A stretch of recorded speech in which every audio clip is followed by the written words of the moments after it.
Hi friends, అందరికీ happy Ugadi. Ugadi పచ్చడి ఎలా చేసుకోవాలో చూపిస్తాను రండి. ముందుగా కావాల్సినవి మామిడికాయ ముక్కలు, చింతపండు, బెల్లం, కారం, ఉప్పు, వేప పువ్వు అండి. ఇదే మెయిన్ అనమాట, చేదు. ఇప్పుడు ఎలా చేసుకోవాలన్నది చూపిస్తాను చూడండి. ముందుగా ఒక బౌల్ తీసుకొని చింతపండుని వేసుకోవాలి. వేసుకొని బాగా చింతపండు కలిపి దాంట్లో గుజ్జుని తీయాలి.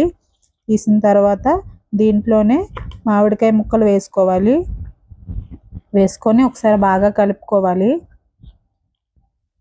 తర్వాత బెల్లం వేయాలి. ఇది కూడా వేసిన తర్వాత బాగా కలపాలి.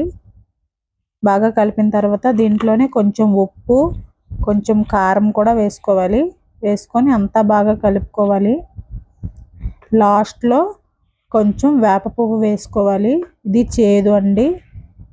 వేసుకొని బాగా కలుపుకోవాలి.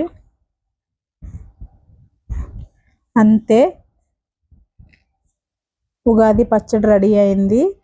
ఇలా సింపుల్గా చేసుకోండి. వీడియో నచ్చితే లైక్ చేయండి. మా ఛానల్ని సబ్స్క్రైబ్ చేసుకోండి ఫ్రెండ్స్. Bye bye.